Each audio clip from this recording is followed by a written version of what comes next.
Hello student, स्वागत है आप सभी का पॉलिटेक्निक फर्स्ट सेमेस्टर के अप्लाइड केमिस्ट्री के one of the most important lecture में। देखिए, सबसे पहला क्वेश्चन क्या गिवन है कि सबसे कम ऊर्जा वाला उपकोष है। सबसे पहले ये समझिए कि उपकोष क्या होता है। उससे पहले ये समझिए कि कोष किसे कहते हैं, कोष क्या होता है। देखिए, कोष या फिर सेल की बात करें तो कोष या सेल इलेक्ट्रॉनों की अस्थायी ऊर्जा वाली वृत्ताकार कक्षाएं होती हैं। इन कक्षाओं को क्रमशः के एल एम एन से दर्शाया जाता है। उसके बाद से उपकोष की बात करें कि उपकोष क्या होता है, तो उपकोष कोष के भीतर इलेक्ट्रॉनों के गति करने का सूक्ष्मतम सबसे छोटा पथ होता है, रास्ता होता है।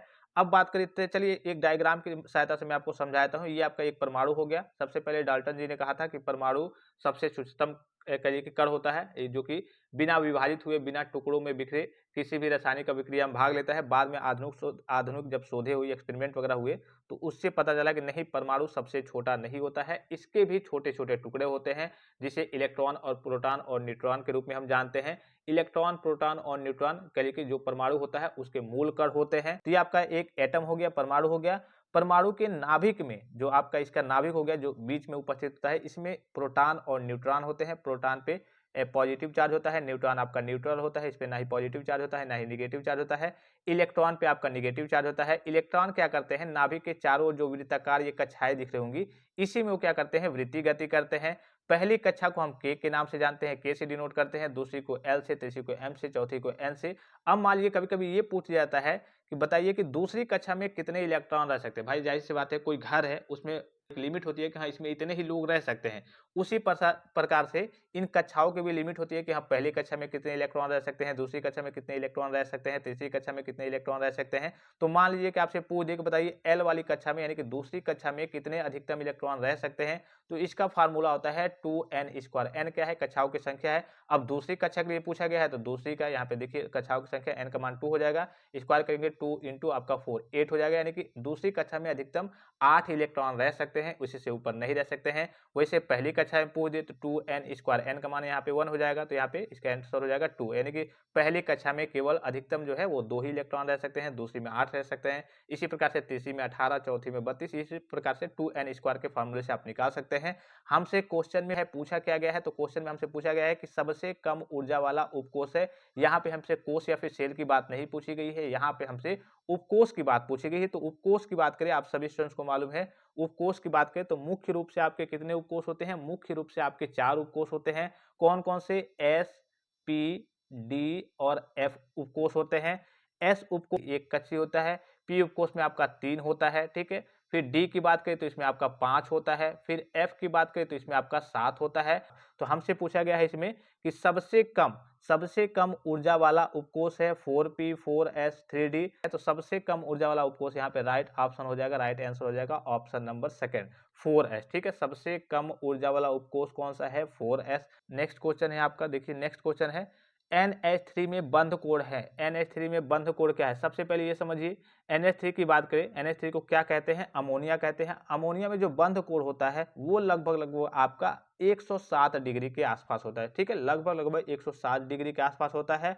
अमोनिया में बंध एक सहसंयोजन बंध होता है, ठीक है। अमोनिया में जो बंध होता है, कौन सा बंध होता है, सहसंयोजक बंध होता है, जो दो अधातुओं के बीच होता है और इसमें इलेक्ट्रॉनों का साझाकरण शामिल होता है। तो इसका राइट ऑप्शन हो जाएगा ऑप्शन नंबर फर्स्ट। देखिए तीसरा क्वेश्चन क्या है, पीने के पानी को शुद्ध करने के लिए उसमें मिलाते हैं, क्या मिलाते हैं भाई, पीने के पानी को शुद्ध करने के लिए उसमें क्या मिलाते हैं। तो पीने के पानी को शुद्ध करने के लिए उसमें क्लोरीन या फिर क्लोरीन यौगिक जैसे सोडियम हाइपोक्लोराइट मिलाया जाता है। क्लोरीन बैक्टीरिया, परजीवी और वायरस को मारकर पानी को शुद्ध करता है। इससे जल जनित रोगों जैसे हैजा हो गया, पेचिस हो गया और टाइफाइड वगैरह हो गया, इससे बचाव वगैरह होता है। तो इसमें कौन सा ऑप्शन हो जाएगा, ऑप्शन नंबर सेकंड इसका राइट आंसर हो जाएगा। फिर देखिए चौथा क्वेश्चन क्या है, प्रश्न नंबर 4, नायलॉन 66 है, क्या है, पॉलिस्टर है, पॉलीस्टाइरीन है या फिर पॉलीएमाइड है।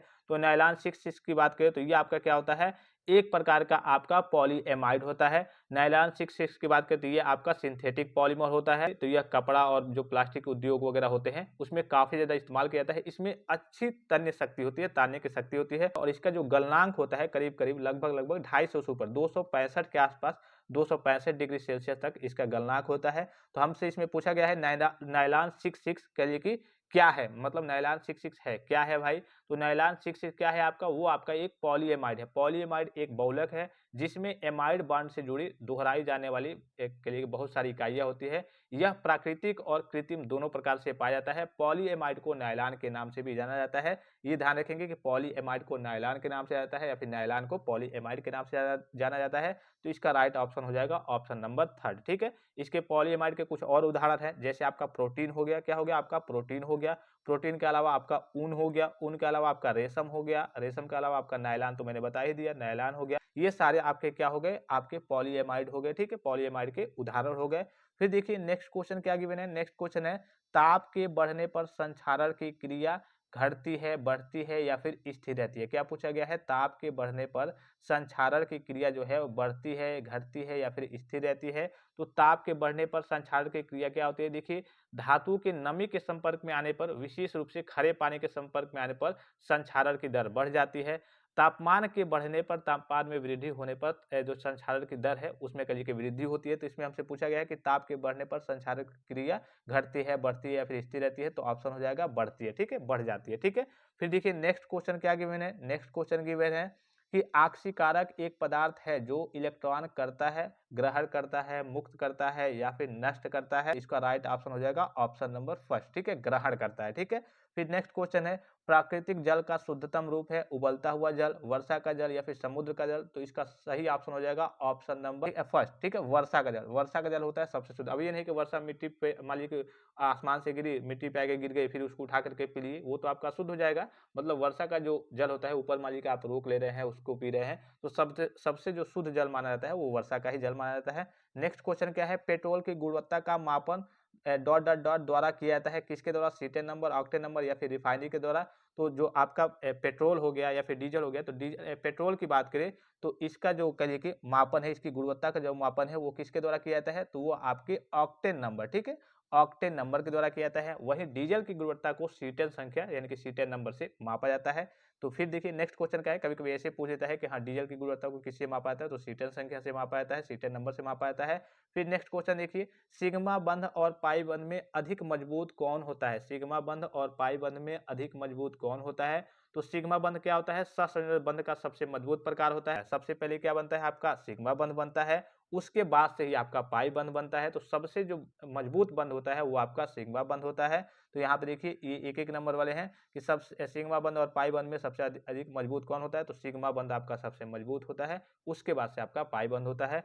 फिर देखिए नेक्स्ट क्वेश्चन क्या गिवन है, नेक्स्ट क्वेश्चन गिवन है sp2 संकरण के 2 उदाहरण लिखिए। sp2 संकरण के क्या पूछा गया है कि sp2 संकरण के 2 उदाहरण लिखिए। सबसे पहले ये समझ लीजिए कि संकरण होता क्या है। तो संकरण का एक सिंपल सा डिफिनेशन है कि लगभग समान ऊर्जा वाले परमाणु कक्षकों का मिलना। क्या करना, लगभग समान ऊर्जा वाले, सेम एनर्जी वाले परमाणु कक्षकों का मिलना तथा समान ऊर्जा वाले एक ही आकार के समान संख्या में नए कक्षकों का बनाना संकरण कहलाता है। तथा बनने वाले नए कक्ष क्या कहलाते हैं, संकरित कक्ष कहलाते हैं। बनने वाले नए कक्ष क्या कहलाते हैं, संकरित कक्ष कहलाते हैं। हमसे पूछा क्या गया है कि संकरण sp2 संकरण के 2 उदाहरण लिखिए। तो sp2 संकरण की बात करें तो आपका SO2 हो गया, क्या हो गया आपका SO2 हो गया, या फिर C2H4 हो गया, या फिर BCl3 हो गया, या फिर BF3 हो गया, ये सभी उदाहरण है। या फिर BCI3 हो गया, या फिर NO3 हो गया।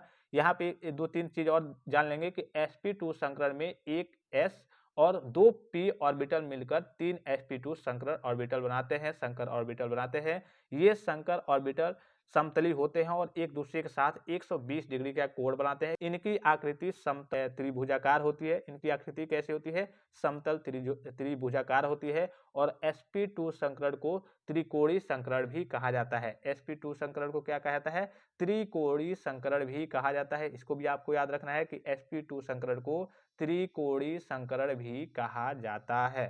फिर देखिए नेक्स्ट क्वेश्चन क्या गिवन, परमाणु क्रमांक 26 वाले तत्व का नाम और प्रतीक चिन्ह लिखिए। परमाणु क्रमांक 26 वाले तत्व का कहिए कि नाम लिखिए और उसका प्रतीक चिन्ह लिखिए। तो 26 पे क्या है आपका आयरन आता है, ठीक है, Fe, ठीक है, इसे किससे डिनोट करते हैं, Fe से डिनोट करते हैं। आयरन 26 पे आपका क्या आता है, आयरन आता है, इसे Fe से डिनोट करते हैं। फिर देखिए नेक्स्ट क्वेश्चन क्या है, बैकेलाइट के 2 उपयोग लिखिए। उपयोग की बात हो रही है तो इसको आप क्या करेंगे, आप इसको कमेंट बॉक्स में कमेंट करके बताएंगे कि बैकेलाइट के 2 उपयोग कौन कौन से हैं, बैकेलाइट का उपयोग कहाँ पे किया जाता है, इसको आपको कमेंट बॉक्स में कमेंट करके बताना है। ये आपका कहिए कि प्री बोर्ड का मॉडल पेपर है। हर एक सब्जेक्ट के 3-3 सेट है। केमिस्ट्री केमिस्ट्री के भी आपके 3 सेट है। लगभग इसी सेट से आपके 99% से ऊपर क्वेश्चन वगैरह पूछे जाएंगे। तो इन 3 सेट को आप जाकर के देख लेंगे। पॉली वाला टेक्निक एप्लीकेशन पे सारी चीजें अवेलेबल है। आपके पेपर का पैटर्न बदल गया है, आपका सिलेबस चेंज हुआ है, तो नए सिलेबस पे आधारित, नए पेपर पैटर्न पे आधारित सारे आपके प्री बोर्ड के पेपर आ गए हैं। पॉली वाला टेक्निक एप्लीकेशन को जाकर के डाउनलोड कर लेंगे, वहां से आपके ये सारे पेपर आपको हर एक सब्जेक्ट के 3-3 सेट देखने को मिल जाएंगे जल्दी। और मैं आपको कुछ इंपॉर्टेंट क्वेश्चंस वगैरह बता दूंगा, उसको भी आप जरूर देख लेंगे। तो आई होप कि ये लेक्चर आपको काफी ज्यादा हेल्पफुल और इन्फॉर्मेटिव लगा होगा। फिलहाल इस लेक्चर में इतना ही, इजाजत दीजिए। धन्यवाद, थैंक्स फॉर वॉचिंग। मिलते हैं नेक्स्ट लेक्चर में।